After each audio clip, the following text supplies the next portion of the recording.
नमस्कार। आइए सबसे पहले बात कर लेते हैं कनिष्ठा उंगली की। कनिष्ठा उंगली और यहाँ पर अगर देखें तो ना तो सूर्य के पहले पर्व तक पहुँची और साथ ही साथ ये बीच के गैप उंगली में अगर कहूँ तो बुद्धि की कमी नहीं, याददाश्त की कमी नहीं। भाषा में आपको नियंत्रण रखना होगा। बीच के जब ये दो छिद्र हो जाएं तो जीवन भर धन संघर्ष बना रहता है। दूसरी बात, जल्दबाजी में लिए हुए निर्णयों के द्वारा भारी नुकसान उठाना पड़ता है। ऐसी आपकी कनिष्ठा उंगली, ये गांठदार उंगलियां जब इस प्रकार की हों तो बहुत ही ज़्यादा पीड़ा देने वाली होती हैं। आपको ध्यान रखना होगा, जल्दबाजी से गलत निर्णय लेकर के नुकसान उठाने वाली उंगली आपके पास मौजूद है। आइए बात करता हूँ यश की उंगली के बारे में।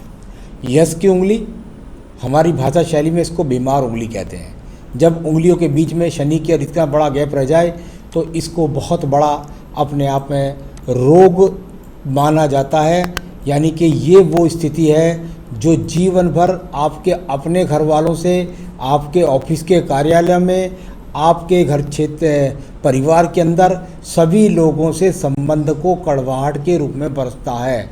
साथ ही साथ सूर्य की उंगली पर कट है, यश मान सम्मान के लिए व्यक्ति तरसता रह जाता है और उसे पूरे जीवन के अंदर यश सम्मान प्राप्त नहीं होता। बात करता हूँ आपकी शनि की उंगली की, जो धन के लिए और अच्छे स्वास्थ्य के लिए जानी जाती है।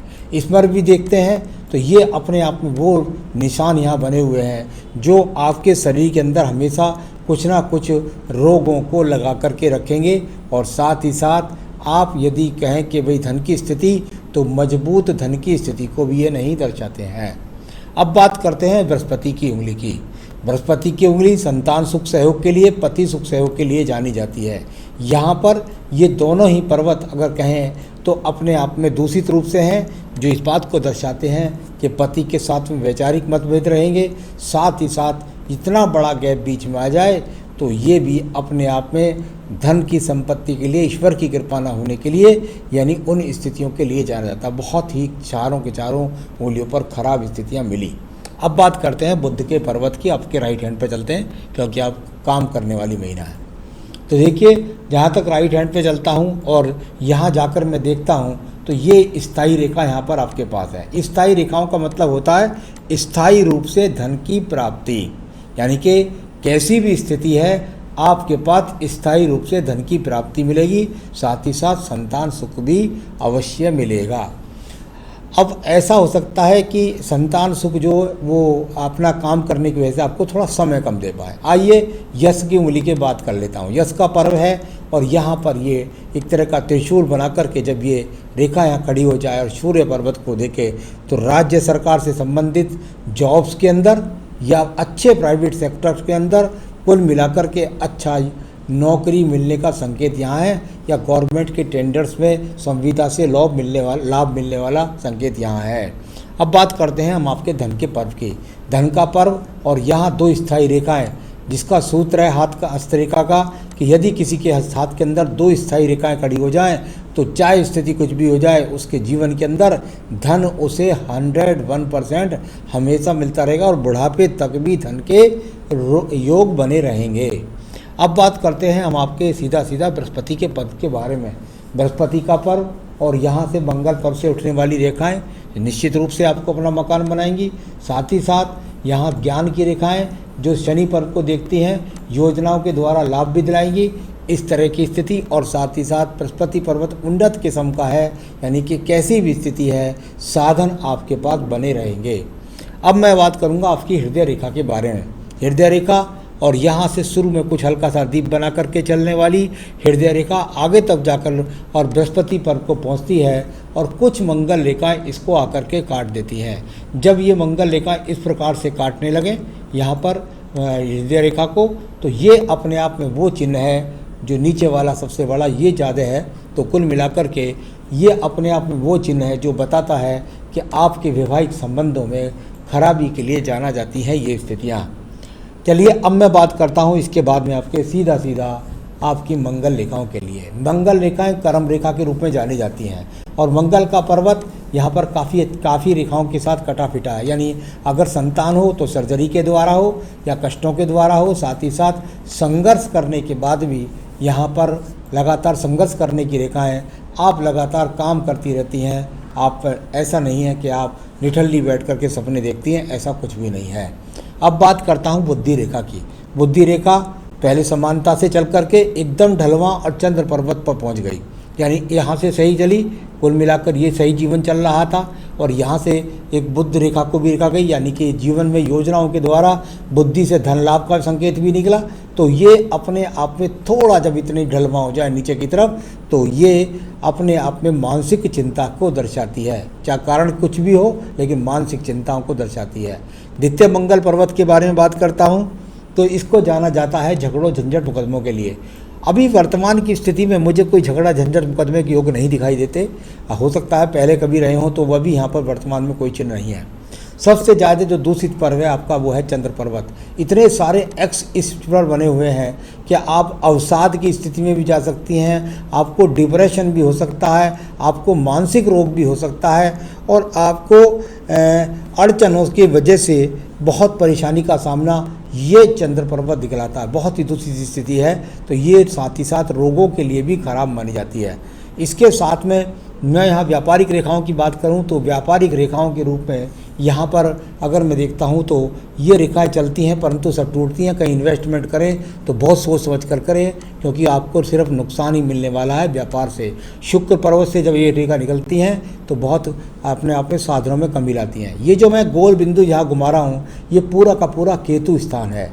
केतु स्थान जब पीड़ित हो तो ये बहुत बुरा है, यानी कि यात्राओं में कुल मिलाकर चोट लगने की संकेत, या बीमार होकर के किसी प्रकार की सर्जरी का सामना करना, यानी कुल मिलाकर कष्ट होना, या जहाँ जॉब करें वहाँ कष्ट होना, कुछ ना कुछ बीमारी का योग, इस तरह की खराब स्थितियों को दर्शाता है ये केतु का स्थान। तो ये अपने आप में अच्छा इंडिकेशन नहीं हुआ। इसके बाद में भाग्य रेखा की बात करता हूँ, तो देखिए भाग्य रेखा में एक तो शुक्र पर्वत से निकलने के लिए साधन निकलने वाली रेखा, यानी कुल मिलाकर ये वो रेखाएं हैं जिनमें से सूर्य पर्वत को भी रेखा जा रही है और शुक्र पर्वत से भी रेखा निकल रही है। यानी कि कहीं ना कहीं से राज्य सरकार से संबंधित कार्यों उसके द्वारा या दूर स्थानों पर रोजाना आपको जॉब करने के लिए जाना पड़ता है, इस तरह की स्थितियों को दिखलाने वाली। और शुक्र से निकलकर जब शनि पर्वत को रेखा जाए तो ऐसी रेखा सबसे बड़ी बात है संतान से अच्छा सुख दिलाती है। वो जो अंदर से निकल रही थी, जो आपकी आयु रेखा से, वो रेखा इस चीज़ को थी, और वो स्वयं भी बताती है कि आप अपनी मेहनत से साधन एकत्रित करने में समर्थित हैं। तो ये सब स्थितियां यहाँ पर आपकी भाग्य रेखा कुल मिलाकर आपको लगातार सपोर्ट कर रही है, चाहे स्थिति कैसी भी क्यों ना सही। अब इसके बाद में बात करता हूँ मैं आपके बाद यहाँ पर सीधा शुक्र पर्व के बारे में। शुक्र पर्वत और काफ़ी कुछ खराब रेखाओं के साथ में पीड़ित है, यानी कह सकते हैं कि रोगों के साथ साथ आपको ध्यान रखना होगा पति से संबंध के लिए, बच्चों से अच्छे संबंध के लिए, संसाधनों के लिए लगातार संघर्ष करती रहती हैं। शुक्र पर्व और अंगूठे के नीचे भी बहुत ज़्यादा खराब है, और टर्न इतना ले जाए तो अपनी प्रतिष्ठा बहुत, यानी मैं अपनी वजह से ऐसा बहुत सम्मान प्यारा होता है, और इसके लिए आपको लोग कहते हैं बहुत घमंड भी है इनको। इस तरह का टर्न अंगूठा ले जाए तो ज़्यादा उम्मीदें पड़ना और सबसे उम्मीदें पाल करके दुख का सामना करना, क्योंकि शुक्र पर्व खराब है। तो चलिए ये आपका हो गया। अब इसके बाद बात करता हूँ मैं आपकी आयु रेखा के बारे में। यहाँ आयु रेखा और जा करके बड़ी बन तक पहुँच रही है, बहुत पीड़ित चली है, संघर्ष है, लेकिन कुल मिलाकर के ये वो स्थिति है जो आपको 80 वर्ष की आयु देती है। तो आयु रेखा भी ठीक होगी। अब सवाल ले लेते हैं आगे। वैवाहिक जीवन सुखी नहीं है, बिल्कुल हाथ में दिख रहा नहीं है, जीवन में कोई विकास नहीं है। जहाँ तक आपकी भाग्य रेखा का सवाल है, वो आपका लगातार साथ दे रही है। हाँ, ये मैं मान सकता हूँ कि आप उसे ज़्यादा विकास इसलिए नहीं कह रही हैं कि उससे आपकी जो ज़रूरतें हैं वो आप पूरी नहीं कर पाती हैं खर्चे के कारण। बच्चों का मानसिक स्वास्थ्य पर फर्क पड़ रहा है, वो आपके घरेलू समस्याओं के कारण पड़ रहा होगा।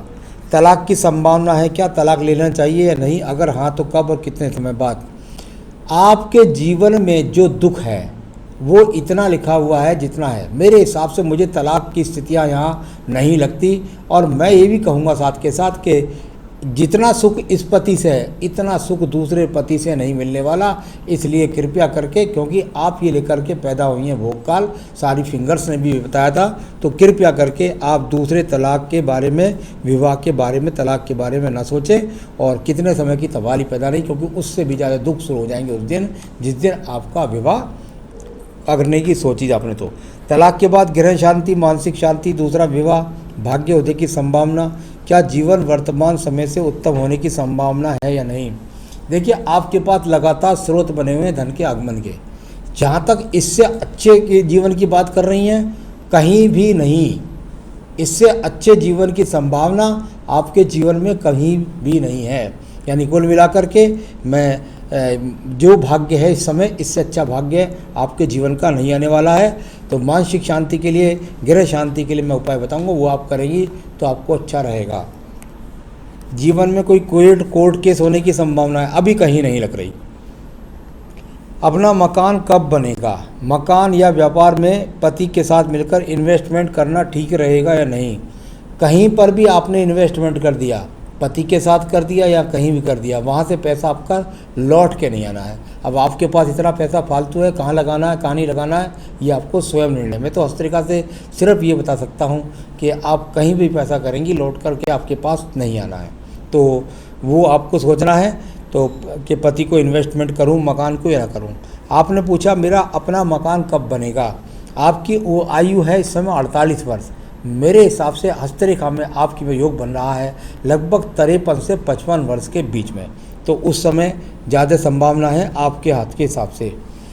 बुढ़ापा कैसा रहेगा, धन की समस्या का सामना तो नहीं करना पड़ेगा, नहीं करना पड़ेगा बिल्कुल भी। ये तो मैं पहले ही बता चुका हूँ कि बुढ़ापे तक धन के संबंध आपके ठीक ठाक बने रहेंगी स्थितियाँ। पति की तरफ से या ससुराल की तरफ से कोई संपत्ति या धन मिलने की संभावना है। हाँ, कुछ संभावना मुझे लगी कि थोड़ा सा जो शुक्र पर्व था, उस शुक्र पर्व से ये जो रेखा निकल करके गई है, ये रेखा व्यक्ति को ससुराल से धन दिलाती है। तो वहाँ से आपको धन संपत्ति मिलने की संभावना है, मिलेगी। मानसिक स्वास्थ्य कैसा रहेगा, उसके लिए मैं उपाय बताऊंगा, वो आपको करने होंगे। पति की तरफ से तलाक से पहले या बाद में नुकसान पहुंचा सकने की संभावना है क्या। जहाँ तक आपने पति से संबंध नुकसान पहुँचाने की बात है, अभी मुझे कोई ऐसी चीज़ें नहीं लगती कि मैं आपको खामोखा डरा कर के आगे तक के बारे में बताऊं। इतना यहाँ हाथ में नहीं है, तो मैं वहाँ तक का कम से कम 2-4 साल तक का तो मुझे ऐसा कुछ भी नज़र नहीं आता। परंतु आपको तलाक नहीं लेना है। देखिए, पूरे हाथ में सबसे बड़ा जो निचोड़ होता है वो होता है, क्या आप समर्थित हैं। हाँ, समर्थित हैं। क्या आप कमाती रहेंगी। हाँ, आप कमाती रहेंगी। क्या आपके पास जीवन भर धन बना रहेगा। हाँ, बिल्कुल बना रहेगा। क्या आपका तलाक है, होगा, नहीं लेना चाहिए।